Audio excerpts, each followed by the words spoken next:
All right, I am going to talk about opacity in real estate ownership index, OREO.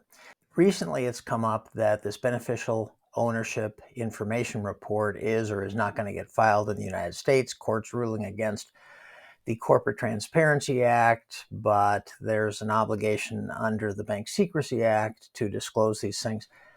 And I'm hearing some people talk about this as though it's just a US problem. It's just another regulation that we've got to abide by. And that's just couldn't be further from the truth. So I want to lay a little foundation so you'll have a much fuller understanding of what this beneficial ownership interest rule is. Let me turn to Transparency International.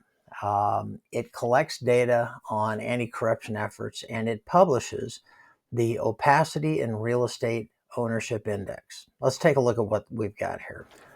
First, let's take a look at some of the key findings of this report. The report finds, I already marked this with some highlights so your eyes can go easily to what I'm reading here. The report finds that all of the 24 jurisdictions assessed, 18 G20 member nations, plus Hong Kong, Norway, Panama, Singapore, Spain, and the UAE, have gaps in their frameworks. In many cases, foreign companies do not have to register and declare their beneficial owners in the country where they purchase real estate, creating a serious loophole. So the first thing that I want to point out is that this is a lot of countries. Real estate transactions can occur without being screened for AML risks. In Australia, China, England, and Wales, Japan, Turkey, and the UAE, real estate transactions can take place without the mandatory involvement of any of the professionals subject to AML regulations. Two countries, Australia and South Korea, still do not include any of the professionals involved in real estate transactions in their national AML regulations. Everybody's got different holes in their coverage trying to prevent anonymous purchases of real estate. Let's take a look at some of this. This is a useful bar chart that shows one key pillar of fighting anti-money laundering is getting good real estate data. The second pillar is a good AML framework. And finally, the total score is a combination of both the real estate data and the AML framework that you've got. Our framework in the United States is issued by FinCEN, a Department of Treasury, and it starts in 1970 with the Bank Secrecy Act, 1986 with the Anti-Money Laundering Control Act, and then more in after 2001, after 9/11, with the Patriot Act. But look where we are. We are not blazing any trails in the United States according to the real estate data. We're going to dig into that a little bit more. And our AML framework, we're third from the bottom. So why measure real estate ownership opacity? I love the word. Real estate has a money laundering problem, and this report details how every nation is a victim to criminals who use their ill-gotten proceeds to purchase real estate. When information about the real owners of properties is not directly available, even to competent authorities, it becomes much more difficult to detect and investigate money laundering through real estate. In 2022, the Financial Action Task Force, otherwise known as FATF, it's a Paris-based voluntary organization. It updated its 2008 guidance for the real estate sector as a matter of priority given the evolving risks. The new guidance places a greater emphasis on beneficial ownership identification and verification, among other things. See, so it's not just the United States, it's not just our regulators insisting that beneficial owners need to be disclosed. This is a worldwide problem. Take a look at this opacity of real estate ownership chart. The axis here is real estate ownership data. The quality of that data is on the x-axis, and on the y is anti-money laundering systems, protocols that are in place. So Do we have good data? Do we have a good AML program in place? Look where the United States sits. We are middle of the road when it comes to real estate ownership data. And we're not very far along when it comes to anti-money laundering protocols. Almost everybody is deemed to be more aggressive than the United States in doling out the requisite regs and rules that people have to follow in order to not be laundering cash. England and Wales score very high on real estate ownership data. Everything's public in England and Wales. It's all free. You can get it. Anybody can get it, not just authorities. Some of these are not so good because either they don't have the data or you have to pay a fee to get the data. Let's take a look at this next slide. Data completeness, availability, and openness. I think we're about in sixth place when it comes to the completeness, the data availability, and the data openness. If we take a look at what some countries are doing, you'll see why these things are a sliding scale. Under the category of data completeness, I noted while legal ownership is usually disclosed, details on ultimate beneficial owners are rarely required at the time of registration. Only Singapore, England and Wales, and specific federal states in Argentina and Canada collect this type of information. And I note over here, currently only Canada, England, Wales, and Indonesia have publicly available beneficial ownership registers. We do a lot of talking in our country about, well, who will get to see this beneficial ownership? In Canada, England, and Wales, and Indonesia, everybody gets to see who owns property.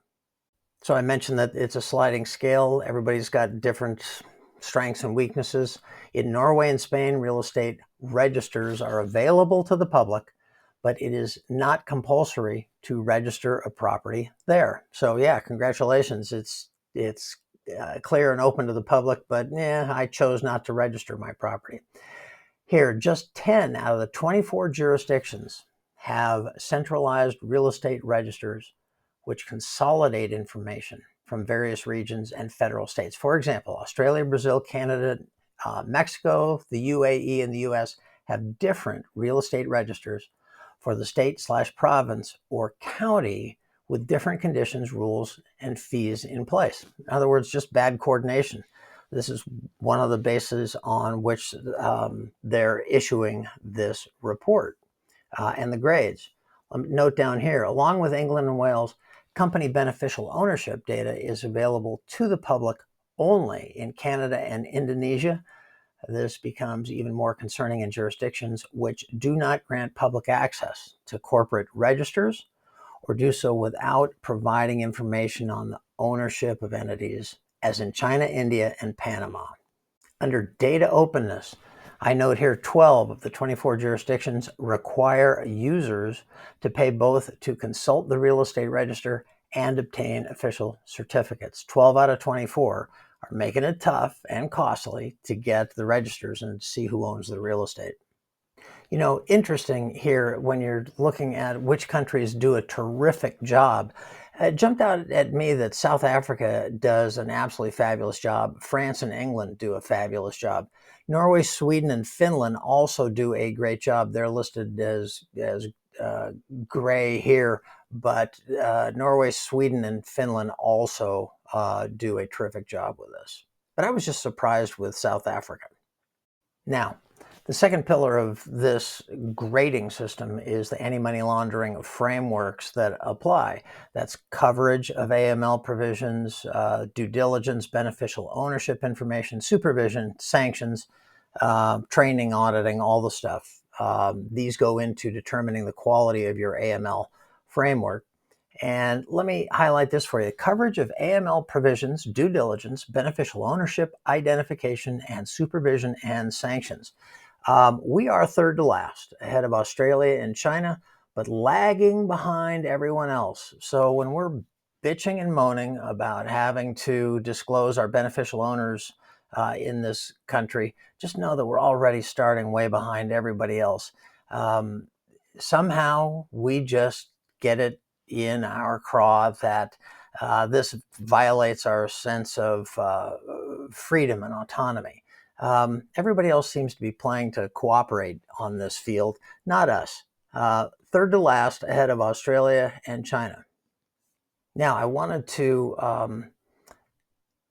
jump down to this one section, beneficial ownership identification. Almost all the jurisdictions assessed require the collection and verification of some kind of beneficial ownership information for legal entities purchasing real estate. Almost everybody does. However, of the 22 jurisdictions which cover professionals in their AML laws, at least 13, such as Germany and South Africa, clearly permit professionals to rely on senior officers or directors as substitutes if the true beneficial owner remains undisclosed, a practice that easily obscures the real owner. So tell us if you want to, but if not, send in a proxy and we'll deal with that. So Germany and South Africa, you've got some improvement to do. And finally here, policy implications and recommendations. Countries such as Australia and the US perform particularly poorly, making their property markets open to abuse and leaving loopholes that currently unregulated gatekeepers can exploit. We're lazy. We're not as tough as we should be. The FATF, a voluntary Paris-based organization, it strongly endorses a full public register for purchasing real estate. Who buys, who sells, how much money was exchanged, so that the sunlight of that kind of register would go a long way towards diminishing the amount of money laundering that takes place in especially high-end real estate. And then finally, I just want to note that among the recommendations, property registration should be mandatory in all countries. So if beneficial ownership information reports are new to you and you're thinking it's something that our regulators just thought up, nope, it's international. It's everybody's concerned about the amount of dirty money that flows into real estate, and it's a patchwork. It's a quilt of different countries with different rules and regulations. And we're kind of behind the eight ball. Ours aren't as good as other nations, and we're kind of lagging behind. So it's a little discouraging to see some of the moves that the current administration has made to not enforce certain provisions of the Corporate Transparency Act, beneficial ownership rule, and the prosecution and investigation of white-collar crime. It truly is a worldwide concern, and we've got a bit of rowing to do. We're a little bit behind in this country. So anyway, I thought that would help you better understand this whole thing about the beneficial ownership information report. Hope that helps.